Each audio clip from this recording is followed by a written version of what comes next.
My name is Darren, and I have a story you've never heard before.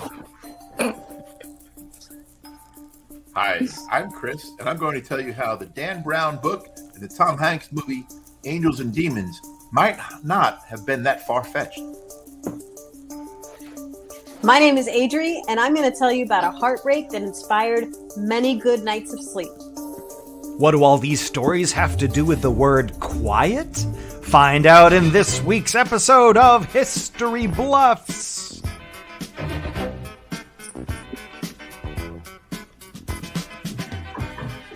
Welcome to another episode of History Bluffs.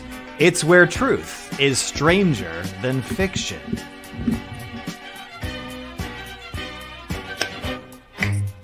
And now I want to welcome to the show, it's your host, it's Gina! That's Darren. Gina's in the big box.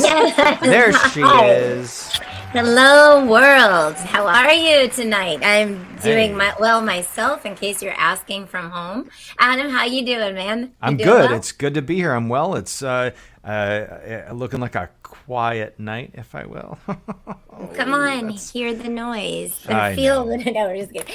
So the word tonight is quiet. That's going to inspire our whole entire show. It is a very uncomfortable word for someone like me, who does not. Wait, is it quit? Wait, no. I just misspelled the banner. It's quit. We're turning the show around, and we're. I just went into a full panic. Yep. Well, these are trained improvisers. We could, in theory, change it immediately, and the bluff would be fine. But the truth tellers would have to research their entire show. Next week's show is going to be based on vocabulary with L-E-R-Y. Yes. Yes. So we're going to take. I'm just going to tell you how this is going to work tonight. Oh yeah. What are we doing?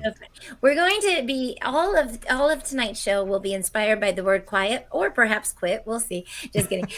We are going. Adam, would you throw up the rules, because this is a game show, and I'll tell you how it works and how you can play along from home. Oh man, let me get that rules card up. Yeah. You can see it, and you're watching. There they are. If you are an audio listener, Gina will tell you how it's going to go. I will. It tells us that the historians are inspired by the topic. The topic tonight is quiet. All of the stories that they tell will be truthful. The only one person is telling a bluff tonight, and that person, out of the three historians, two of them are telling the truth and one is a bluff. Their whole entire story has to be fictional. Now, they can use some real facts for bookends and to maybe help it sound plausible, but their story itself is made up. And also, if you're playing along at home, and we encourage you to do that, you can comment in the section on the side, but also please don't tell anybody if you find out that somebody's story is true or false, please don't write that in the comments, so that anybody who would like to play along can play along. And that's basically how the rules go. We are going to tell you a story in 3 rounds, and the stories tonight are inspired by the word quiet. We're going to start right now in this order. We're going to start with Chris, Darren, and then Adri. Each person in this round, and we're going to put a little tracker up top so we can up on the top of the screen so we can keep track. There it is. Perfect. And then so that helps us keep track of who's going when. This first round will be 75 seconds. So after 75 seconds, they must stop their story, and then the grilling will begin so that we can start to instill some doubt in your mind as to who is bluffing and who might not be tonight. So Chris, who could it be? Who could it be? I don't know. Who could it be now? Who could it be? All right, Chris, we would like to hear your story first. I like that you have had an outfit change since our first show from the night. And it looks fantastic. I hope it goes with your story. Gave away the goose. What's that? Gave away the goose. Nobody knew there was another show. Now they do. Oh, now they do. They also might not have known he was in a different outfit, but now they do. Let's bring Chris to the center of the screen, because we're going to start round 1. Oh, let's go to round number 1. All right, these rounds are 75 seconds. Chris, you can go to the center and start as soon as you hear the boom. Okay. There it is.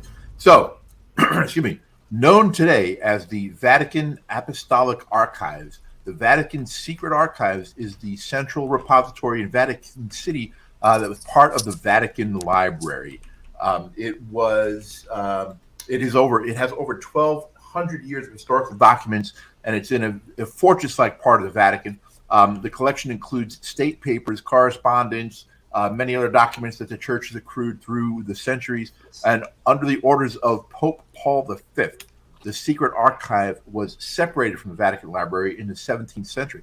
As a result, scholars had very limited access to its records, and any outsider had limited access. However, in the late 19th century, Pope Leo XII opened the doors to scholars, and thousands of whom now study the documents annually. It's one of the world's most secure and secretive buildings. But until 1881, it was completely out of bounds for anyone outside of Catholic hierarchy to go into this area. It's so secret. It's there's the Vatican Library, and within the library, there's this Vatican Apostolic Archive, the secret archives. We'll find out what's in them coming up. Oh. So now we know there are archives. We don't know what is in them. Darren, what are your thoughts on his story about the Vatican?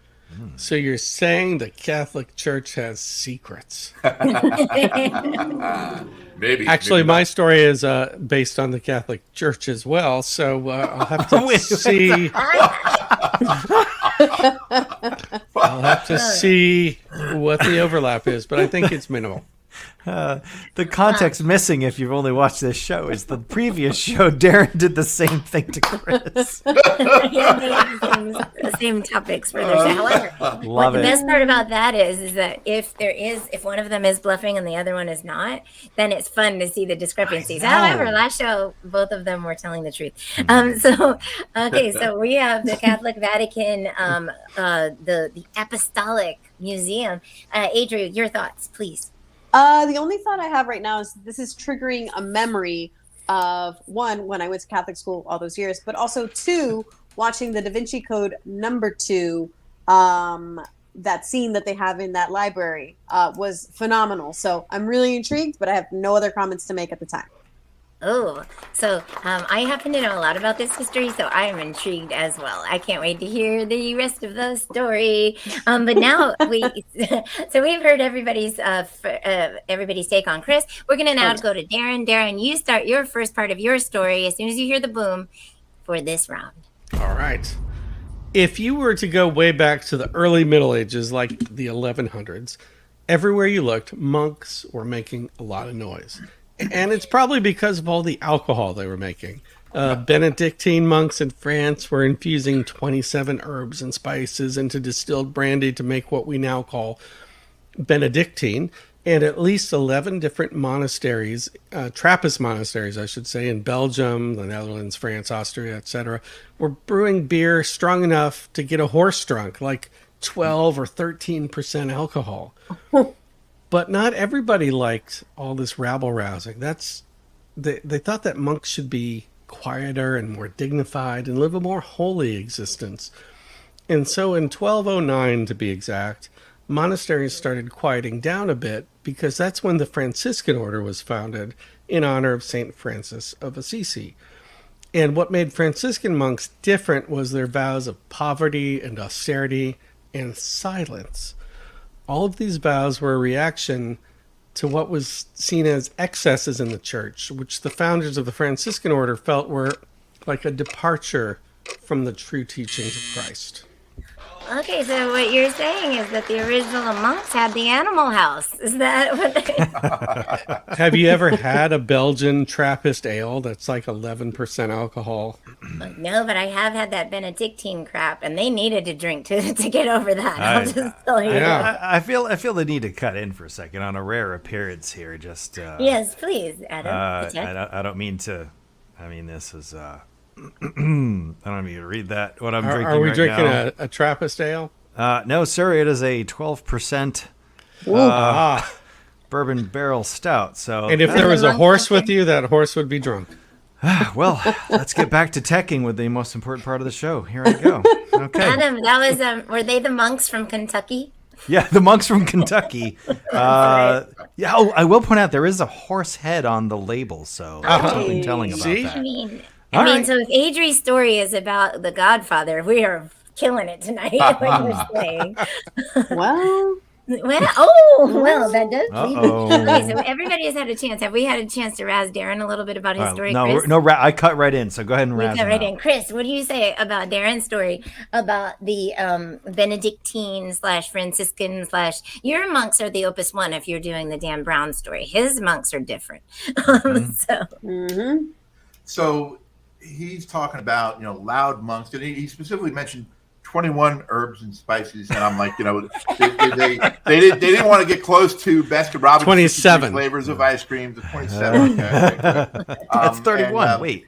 Yeah, and then 57 and Heinz. But and then he says, back in 1209, monks started to get quiet, and then he talked about the Franciscan monks based on Francis of Assisi, and then he throws out that there's this 11% ale, and basically equates the strength of the alcohol in that ale to the truthiness of his story. Like there's some correlation. So that's immediately a flag for me.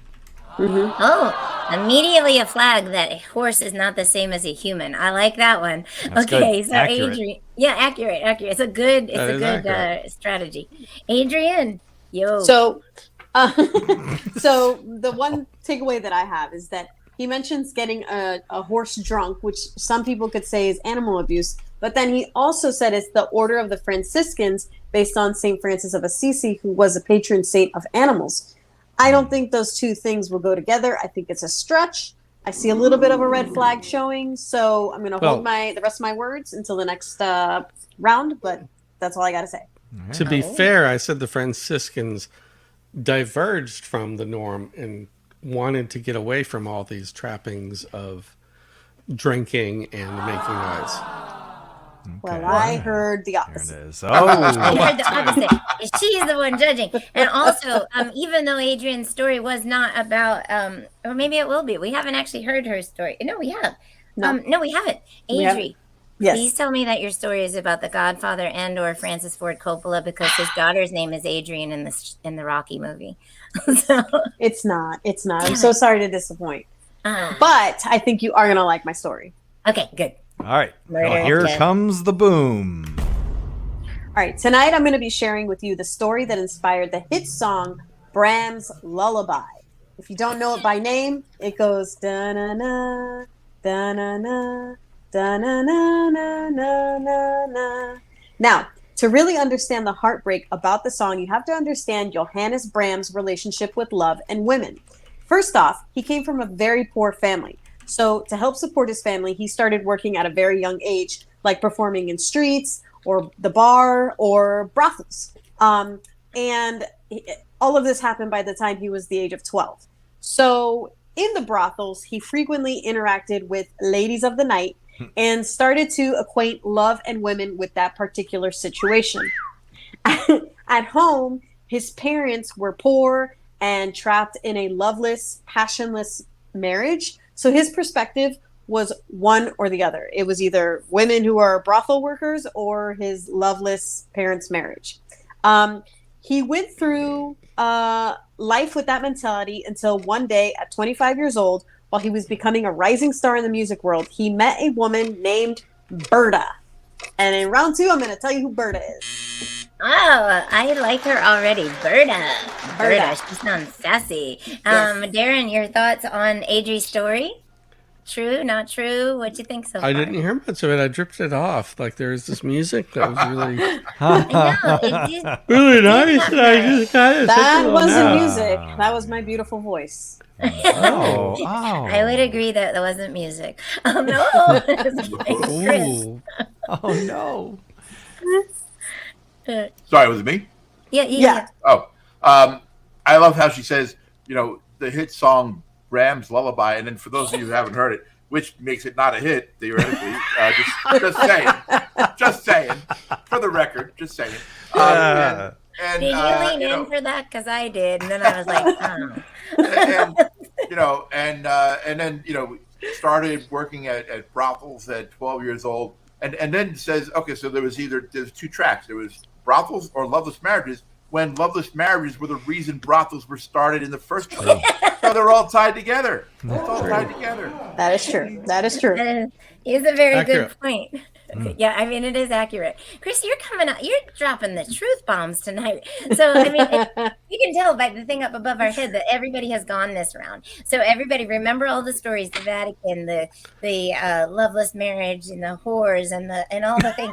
Well, we will see you in round 2. Let's go there. Oh, Adam, I always go there. Okay, so You that did. means that in this round, the time is going to be slightly shorter. So we only have 60 seconds for each person. And we're going to switch up the order that we all speak in. So I'm going to actually start with Adri. Adri, please continue the story that you have going on about Bram's Lullaby, that famous, famous tune. Excellent. Well, Berta was a German singer in the chorus that Johannes Brahms was conducting at the time. And they met, they fell in love, and in their relationship, they would take long walks together, they would hold hands, they would walk through the park, and Berta would sing to him a sweet German folk song that had this rhythm to it. Da-na, da-na. Okay? Now, the song became a symbol of their love, and Brahms was passionately in love with her. But his emotional baggage that stems back from the trauma that he like absorbed, I guess, as a kid working in brothels and between his parents, it got in between like how he was able to handle the relationship. So he ended up breaking up with Berta. Following the breakup, I'll finish in round 3. Oh, who is going to clean his water now if he broke up with Chris, please, I would like to hear your thoughts about Berta and Bram Stoker. It's a whole different. I heard it too. Yes, yes. Sleep. Go to sleep. I heard it too. Yeah, I am having a hard time swallowing the truthiness of this story just because, Johannes Brahms, Bram Stoker, Lullaby, Berta. No, I have nothing. That's That was very nothing. eloquent. That's nothing. That's good. It's, Leaving him speechless. it's all right, Chris. The reason I put Sleepy Tunes on her banner is because I couldn't spell lullaby. So there's that. That's the 12% kicking in. That is. I'm pretty sure the horse head It's potent. tells the truth. Is it lullaby or lullaby? Oh, I don't know. Oh, man. Okay, Darren, we need to hear your thoughts on Adri's story and perhaps her singing, in fact. Oh, once again, I drifted off with that lovely melody. You're welcome. You recognize that one now, actually? I did. Maybe it's just because it's after 8 and I'm 50 something. Oh. I do have a quick question, Adri. Was Berta the one who came up with that second song? No, Oh, okay. I don't think so. I think that's like a German folk song. Oh, okay. So that was And the so- da-na-na, and the other one Yeah. was the na-na-na. And then okay. So that's awesome. If it wasn't Berta, could have it been Ernie? Oh, Oh, jeez. that was the best Yes. episode when they had their slumber party. Okay, so I now know. I know it was. We're moving into the second part of round 2. So we have heard from Adri and that lovely Brita story, and now we will hear from Chris for your lovely story about the Vatican as well. Correct. The Vatican Oh, yeah, Library. okay, good. Let's section see. of the Vatican Library Here- known as there the it Secret is. Archives. Yeah. Oh, yeah. Nice. See, I Love keep it on the banners. There you That, go. that helps me. All right, Chris, here comes the boom. So, excuse me, that's a choke. As Dan Brown alluded to in his book, Angels and Demons, not just anyone can get into this section. And it is, the archives were, up to this point, were only accessible to scholars who were over 75 years old. The area, it includes things like everything from the trial documents of Galileo when he was excommunicated from the church for saying that they're wrong about how the world works. The excommunication of Martin Luther, letters from Abraham Lincoln, Mary Queen of Scots, the letter from Henry VIII of England, asking for a divorce from the Pope. So in 1867, scholars were granted access to some of these manuscripts. However, they were briefly interrupted because the church got worried that they were going to defame or embarrass the Catholic Church. So in 1879, Leo the 13th appointed a German cardinal who recommended only historians be allowed into this section. Well, I mean, a German cardinal?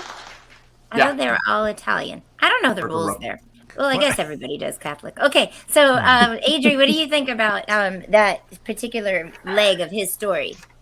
I think that Chris had some time this weekend on the couch, turned on TNT, and the Da Vinci Code Marathon was on. And he said, yeah, this is going to be my story, because I have no idea what he just said for the last 60 seconds, except that you got to be old to go in there, and you can't go in there. So that's what my takeaway is. 75 years old seems a bit excessive because of the eye thing. I mean, like, these are old documents, and you're going to want them to go in and see things where their eyes. They're going to be like this. Yeah, exactly. Darren, what are your thoughts, please? Yeah, the same thing. It's like only old people can come in, and then what do you hear? You hear like, I'm Henry VIII. I am. They weren't audible letters, just saying. Father Abraham. There's a songgram. You Candygram. just hear people singing. Those are the monks. Those are every other monk except the Franciscans. Exactly. They're all just hanging out there. Well, speaking of monks, now we should go to your story as well, Darren. So this is a nice segue into your third round. So you can start at the boom, and we would love to finish hearing your story, or at least the second part of your story, about the. Oh no, you're not the lullaby guy. You're the quiet monk guy. Quiet monks. Let's do it. All right. So the vow of poverty or austerity wasn't really that much of a revolutionary idea. Supposedly Catholic priests adhere to a vow of poverty. But while a vow of silence had been a thing in Buddhism for many centuries, it was something very new to Western Christian religion. And under Pope Innocent III, the Franciscans were the first order of monks to adopt the vow of silence. They even went one step further to visually show their devotion to God and underwent a ritual called tonsure, where they shaved the crown of their head as an act of humility, which is what we all think of now when we picture a monk. Now, all of this silent stuff didn't work very well when they lived in the city, so unlike the Trappists, who built their monasteries close to cities where the beer drinkers were, the Franciscans headed out of town to get away from all the noise. And the very first place they built is the very famous Mont Saint-Michel Abbey, which is on an island just off the coast of France. Oh, very cool. So I think that hairstyle is coming back now. I think that. Oh, is it? Yeah. Oh, no, I thank just God. made that up, but wouldn't that be fun? Chris, It please, would be. your thoughts as you nod at me in shame. He talks about the vow of poverty wasn't a new thing. Yeah, of course, it was called poverty. There was many thousands of people on the world that were, in poverty. But then he says, but they did come up with this thing where they shaved the crown of their head. Yeah, it's called male pattern baldness. Oh, It's not a style. But like in 1212, Rogaine was invented.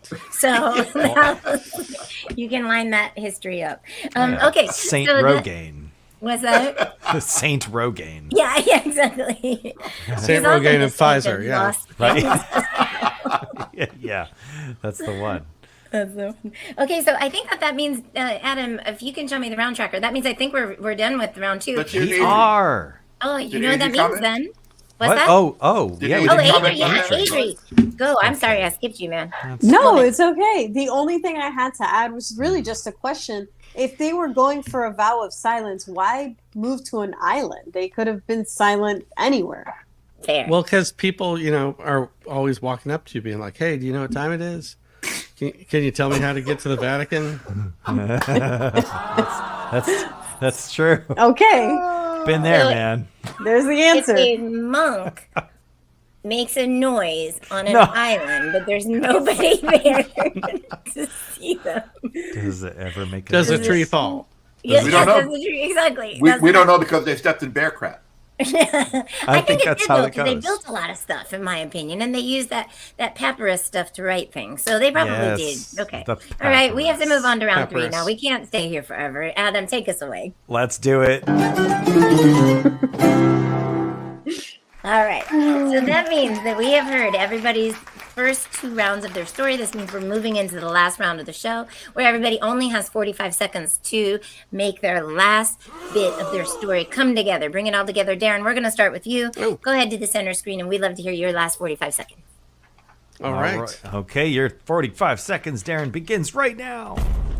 Right, so Mont Saint Michel is now a popular tourist destination, and if you've seen a picture of it, you know why. It's a spectacular island just a few hundred yards offshore, and when the tide goes out, there's a road where you can drive out to the island. And these days, you can even stay there overnight in an Airbnb in the town that's adjacent to the abbey. Huh. And as great as that is for the local economy, it's less than ideal for the monks. So the original abbey is now a designated historical site, and the monks have all moved out to the country to the more peaceful but admittedly still picturesque Loire River Valley in France, all in search of a quiet place to work and reflect on the beauty of God's work. Aw, that is very sweet. Also, Saint Michel makes a lovely Pinot Grigio. Yes. I will. Yeah, they do. I'd like to I'm actually drinking it ask right now. Chris's. Exactly, Chris. I would like your take on that story, that leg of his story. Anything stick out to you, good or bad? Well, I'm trying to determine which one I'm more offended by. Adri's pronunciation of Brahms as Brahms, or Darren chopping Mont Saint Michel into Mount Saint Michel. Mont Mont. Mont Saint Michel, and then- monsieur. if they're on an island, they're going to move out to the country to get away from Airbnb guests in the Loire Valley, which is another destination for tourists with all the wine in the Loire Valley. It is a problem. I think the monks. I think just like Darren's story, the monks are trying to find a place to land. Oh no! Yep. So he Yep. was saying your story didn't land. That's what he said right there, Darren. Sacre bleu. Tough. Hey, crowd. tell us about Darren's story. And I'll let you- I'm on the same page with Chris. Like, why would you build this monastery to then move when your economy relies on you being there? Like, it just doesn't make any sense. And yeah, move out to the countryside for what? It's even more beautiful than an island. So I don't buy it. Au contraire, though, I do buy it because they did have to get away from those pesky tourists asking, "What time is it? And where is the There's balcony?" the Vatican. That's true. Where's the- That's true. Where's the Vatican? This is a smart move on their part. Donde es la biblioteca? That's the library. Darren, if you're being in the library, you're doing it wrong. Okay, so now it is time for Adri to tell her last part of her Bram or Bram Stoker story. Brahms. Brahms. Oh, that guy. Okay, whatever. Whenever you hear the boom. Okay, here it comes. So following the breakup, Brahm continued to get super, super famous. He was like the GOAT of classical music. Then one day, 10 years later, after they broke up, he saw Berta in the street. And she, at that point, had moved on. She was married to a wealthy industrialist. They had one child together and a second one on the way. So when he saw her, she was pregnant. And Brahms was so moved by the feelings of love and loss that he felt, he ran home and started playing his piano. And that's how this song he composed ended up being Brahms' Lullaby. It was a gift to Berta and her unborn child. And within the song, he included the little piece that she would sing as an ode to their relationship so that she would know that he had always loved her and would always love her. And just a little side note, her child ended up being a boy that she named Johannes after him. Okay, so I'm going to I call have to Maury finish. Povich here. And I'm wondering how long it was before they broke up, and then before he saw her with the baby. I'm just throwing it out there. Oh dear. 10 years. 10 years Oh, had okay. gone by. Then they probably weren't doing it. Okay. Yeah, they were. Okay. Yeah. All right. Unless she's got a really strong, Okay, Darren, your thoughts, please. So, we're to believe that this is like when Elton John wrote your song for somebody. It's like, this is your gift. It's your song. And they're like, Yeah. I would have really rather have had a gift. But he's like, no, Diapers. it's your song. And it's like, you're like a billionaire. Could you give me an actual gift instead of a song? Oh. There's my gift, you cheap ass bitch. I was like, I know, right? all right, Chris, what do you think? Well, I'm just relieved that Adri did not say that he saw her pregnant and immediately ran home and wrote his hit song "I Like Big Butts." That's where I thought she was going, so I'm pleased at that. Yep. Guys, you know that the answer to that question is no, right? If a girl asks you if that looks big, right? You know that, right? Okay, just letting you know. Okay, so now we have one final historian, one final spot in the whole entire show. So Oh. I am going to actually go to Chris right now, so you can finish telling us about the Vaticans and Dan Abrams and whatever else, or Dan Brown and whatever else. you would like to say. Not Dan Abrams, JJ's Sure. brother there. Sure. Yes. All right, here we go. Okay, so although the archives have implemented very strict security access, popes have granted exceptions. In 2002, Pope John Paul II allowed researchers to access documents related to the Holy See's relationship with Germany to put an end to speculation about any of the Catholic, anybody thinking the Catholic Church had anything to do with any kind of relationship with the Nazi Party. And as in, because of the blowback from the 2008 movie Angels and Demons that I mentioned from Dan Brown and Tom Hanks, the Vatican opened the archives in 2010 to a group of reporters, very select group of reporters, to dispute that film's treatment. So since 2006, they've been modernizing and digitizing the archives, and it's still very, very, very secure, but it's becoming more modern. Yes, and the people that they let go in that 2010 viewing were the Blair Witch people, and they were very Never seen again. and never seen again. Adri, your thoughts on that, please? Oh man, I don't know. This is tough. This is the hard one. I have to no say. comments on Chris's because I'm trying to digest Chris and Darren's right now. I'm just gonna marinate over here for a little bit. Okay, you're marinating, unless you're the bluffer, in which case you're just lying about marinating. And so, Darren, please, your thoughts on that last story. You have your eye on us. Darren is putting his eyeball up to the camera. Uh-huh. Kind of evil eye face. Oh, he's bluffing. Oh, he's, He's Blair Witching no. it. He sees bluffers. I mean, the shaky cam is working for me. I'm getting sick. When I saw that movie. It's been a while. Been like 30 years. Okay, well, while we've got you, why don't we do this real quick? Why don't we have all three of you let me know? I don't know who is bluffing. The only person who does know is Adam, but I'd like to hear your take. So we're going to start with Chris, then Darren, then Adri. Tell us who you think is bluffing and why, if you have a choice at the moment. All right. You should, at the end of the show. As much as I have question marks all over my note page here about Brahms' Lullaby and Berta, I actually have more skepticism about the monks and the 53 flavors of ice cream that they created, and the male pattern baldness that they invented, so I'm going to vote that Darren is the bluff. Okay. Oh, good. Okay, so we have one vote right. for Darren. Darren, what is your vote? And you can't just say Chris because Chris just said you. You have to Well, Chris's story didn't really say anything. He's like, the Vatican has a library underneath the Vatican, and that's completely believable. So I'm going to have to vote for Adri simply because Chris's story has no bluff element to it. Oh, so like, Huh. he got away with his story by not saying anything that could even be. Chris's story is basically like, you can go to any city in America and there's a library. It's true. I don't know. He's a generalist. He spanked you right there. That was a spank. Adri. Oh wow. Well, Darren's story is similar to Chris's story in that what did we even learn? Gosh, this is tough.